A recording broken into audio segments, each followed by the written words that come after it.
Hello everyone, welcome to my channel banking viewers. Friends, आप लोगों का स्वागत है मेरे चैनल पर। और देखिए, आज मैं आप लोगों के लिए बहुत अच्छी न्यूज़ लेके आई हूँ रिगार्डिंग नोटिफिकेशन क्लर्क 2019।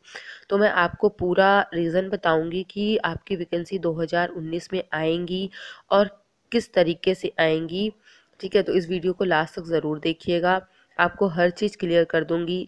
देखिए, जब तक मेरे पास कंफर्मेशन नहीं होता मैं उस पर वीडियो नहीं बनाऊंगी आपके लिए। कमेंट्स एंड ईमेल्स आए कि मैम इस बार वीआई क्लर्क 2019 में नोटिफिकेशन आएगा नहीं आएगा, रिक्रूटमेंट होगा या नहीं होगा। तो मुझे जैसे ही पता चला तो मैंने सोचा आप लोगों को ये बता दूं कि आप क्लर्क 2019 का जो रिक्रूटमेंट प्रोसेस है वो होगा। इसलिए किस वजह से होगा, इस वीडियो को लास्ट तक ज़रूर देखिएगा। और अगर आपने चैनल को सब्सक्राइब नहीं किया हो तो चैनल को ज़रूर सब्सक्राइब कर लीजिएगा, क्योंकि हमारे चैनल पर आपको रियल और ऑथेंटिक चीज़ें ही प्रोवाइड करी जाएंगी। इसमें जैसे ही मुझे पता चला तो मैंने सोचा आप लोगों को थोड़ा सा ही बता दूं कि आपका जो 2019 में नोटिफिकेशन आने के पूरे और पूरे चांसेस हैं। तो देखिए, जैसा कि आपको पता है कि 21 तारीख को आपकी वेटिंग लिस्ट आ चुकी है। ठीक है, फर्स्ट वेटिंग लिस्ट एसबीआई में जो 18 में जो रिक्रूटमेंट हुआ था उसकी वेटिंग लिस्ट आ गई है। तो इसमें आपने देखा होगा कि जो ये रिज़र्व लिस्ट आई है इसमें क्या है, 1300 के करीब स्टूडेंट जो हैं, जिनको क्या हुआ, जिनको किसी प्रकार इन्होंने क्या किया, तकरीबन 1300 के स्टूडेंट जो हैं उस वेटिंग लिस्ट में हैं। ठीक है, तो वो उन्होंने क्या किया, या तो फिर उन्होंने ज्वाइन नहीं किया, ठीक है, या फिर एलपीटी के प्रोसेस में वो रह गए, या उन्होंने रिज़ाइन करा, ठीक है, या फिर वो डॉक्यूमेंट वेरिफिकेशन के टाइम पर रह गए। तो ऐसे करके 1300 स्टूडेंट्स जो हैं वो उस वेटिंग लिस्ट में यानी उस रिजर्व लिस्ट में आपको दिखे होंगे। ठीक है, 1300 के करीब स्टूडेंट जो है वेटिंग लिस्ट में रह गए। तो देखिए, आपको पता होगा कि दो वैकेंसी आई थी, वो 8300 के करीब वैकेंसी थी। ठीक है, तो उस वैकेंसी में आपको इस बार जो रिजर्व लिस्ट आई है उसमें 1300 के स्टूडेंट रह गए। तो इसका मतलब इसमें क्या कि तकरीबन 80% से ज़्यादा स्टूडेंट ने ज्वाइन कर लिया। ठीक, और 1300 जो स्टूडेंट रह गए वो तकरीबन 20% के अप्रॉक्स में स्टूडेंट ने ज्वाइन नहीं किया, जस्ट बिकॉज या फिर वो एलपीटी में रह गए, या फिर उनका किसी और अदर एग्ज़ाम में सिलेक्शन हो गया। ठीक है, या फिर उनका डॉक्यूमेंट वेरिफिकेशन सही नहीं था, या फिर उन्होंने रिज़ाइन कर दिया। ठीक है, इस कारणवश उन्होंने ज्वाइन नहीं किया। तो जो इन्होंने वेटिंग लिस्ट आपको बताई, तो और जिन स्टूडेंट ने रिज़ाइन कर दिया और ज्वाइन नहीं किया, इसके लिए उनको क्या करना पड़ेगा, न्यू वैकेंसीज रिलीज़ करनी पड़ेंगी। आपको 2019 के स्टार्टिंग में ही पता चल गया होगा कि जैसा कि आपको पता चला होगा कि 2019 में सुना होगा आपने कि बैंकिंग सेक्टर में काफ़ी वैकेंसीज आपको देखने को मिलेंगी। तो उसका कारण ये भी है कि इस बार 2019 में काफ़ी ज़्यादा मात्रा में रिटायरमेंट होना है। इस वजह से उनको अपनी वैकेंसीज को फुलफ़िल करना पड़ेगा और रिक्रूटमेंट प्रोसेस करना पड़ेगा। जैसे बहुत लोगों के कमेंट थे कि मैम जो एसबीआई क्लर्क होता है उसमें 2-2 साल में वैकेंसीज आती हैं।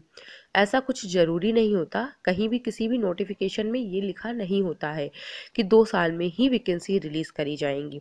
वैकेंसीज का जो इतना लेट रिक्रूटमेंट हो रहा था, जस्ट बिकॉज उनके मतलब उनको इतना रिक्रूटमेंट नहीं लेना था, उनके जो एम्प्लॉयज़ थे वो ऑलरेडी फुलफिल थे, जिसकी वजह से वो रिक्रूटमेंट प्रोसेस को आगे कंटिन्यू नहीं कर रहे थे। जस्ट इसी वजह से वो 2-2 साल में रिक्रूटमेंट कर। लेकिन आपने देखा होगा 2014 के पहले, 2009 के और 2014 के बीच जितने भी रिक्रूटमेंट हुए हैं वो हर साल हुए हैं एसबीआई क्लर्कों को लेके। तब उनको रिक्वायरमेंट होगी एम्प्लॉयज़ की। अभी उनको 2014 के बाद जो मर्जर हुआ बैंकों का, एसबीआई का मर्जर, तो इसकी वजह से उनको काफ़ी एम्प्लॉयज़ मिल गए, जिसकी वजह से उनका रिक्रूटमेंट प्रोसेस जो था थोड़ा स्लो हो गया और उन्होंने 2-2 साल में रिक्रूटमेंट करना स्टार्ट कर दिया। लेकिन अब फिर से 2019 में जो बैंकिंग है, बैंकिंग सेक्टर काफ़ी अच्छा मतलब रिस्पॉन्स होने वाला है बैंकिंग सेक्टर का 2019 में। 2018 तक जो भी प्रोसेस था बैंकिंग का, 2019 में काफ़ी अच्छा रहने वाला है, काफ़ी ज़्यादा रिक्रूटमेंट होगा।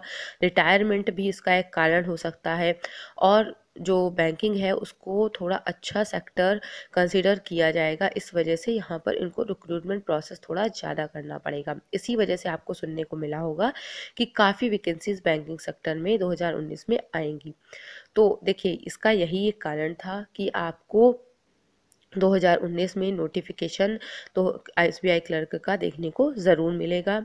आप अपनी तैयारी जो है, अगर आपने अभी तैयारी अपनी बंद कर रखी, आई नो बहुत से स्टूडेंट सोच रहे होंगे कि रिक्रूटमेंट होगा या नहीं। देखिए, जैसे कि एसबीआई, आपको पता होगा जैसे कि एसबीआई का भी मैंने नोटिफिकेशन आपको दिया था कि कब एसबीआई का नोटिफिकेशन, एसबीआई पीओ का नोटिफिकेशन आ सकता है, आरबीआई का भी क्यों आ सकता है वो भी मैंने आपको बता रखा है, और आईबीपीएस के भी कैलेंडर्स आउट कर दिए गए हैं। तो जिससे आपको ये तो पता चल गया कि सीईटी नहीं होना इस बार, ठीक है। इस बार आपके सिंगल सिंगल एग्जाम्स होंगे और काफ़ी मतलब काफ़ी मात्रा में आपके एग्ज़ाम्स होंगे, यानी कि हर एक सेक्टर, बैंकिंग के हर एक एग्ज़ाम में काफ़ी मात्रा में वैकेंसीज आपको देखने को मिलेंगी। तो अगर आपकी तैयारी आपने रोक दी है तो उसको कंटिन्यू रखिए, क्योंकि जब आपके रिक्रूटमेंट होने लगते हैं तो उसमें ज़्यादा टाइम नहीं रह जाता। जब आपके नोटिफिकेशन आ जाते हैं तो आपके पास इतना टाइम नहीं रहता कि आप स्टार्टिंग से प्रिपरेशन कर पाएँ।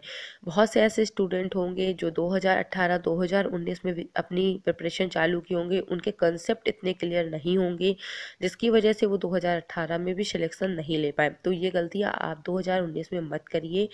आप अपनी पढ़ाई को कंटिन्यू रखिए, कंसेप्ट्स को क्लियर करिए। मेरे चैनल पर ऑलरेडी बहुत सारे वीडियो प्रोवाइडेड हैं।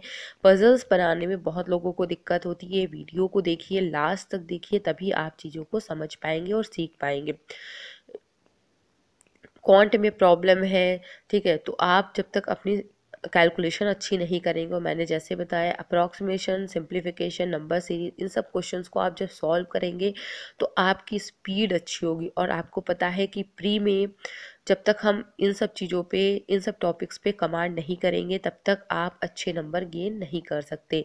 तो अगर आप अपनी पढ़ाई कंटिन्यू नहीं कर रहे हैं तो कंटिन्यू करिए, क्योंकि काफ़ी वैकेंसीज आपको मार्च अप्रैल के बाद देखने को मिल जाएंगी। तो आपके पास 2 से 3 महीने ही हैं जिसमें आप अपनी पढ़ाई को बहुत अच्छा कर सकते हैं, क्योंकि बाद में नोटिफिकेशन के बाद बहुत लोगों की तैयारी कंटिन्यू होने लग जाती है और फिर क्या होता है कि आप अपने कंसेप्ट उस टाइम पर क्लियर नहीं कर पाते।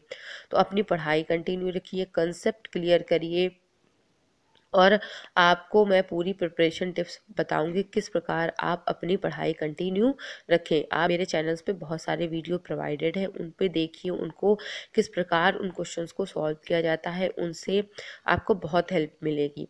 और जैसा कि आपको पता चल गया होगा कि एसबीआई क्लर्क 2019 नोटिफिकेशन क्यों आएगा और कब तक आपको देखने को मिलेगा, ठीक है।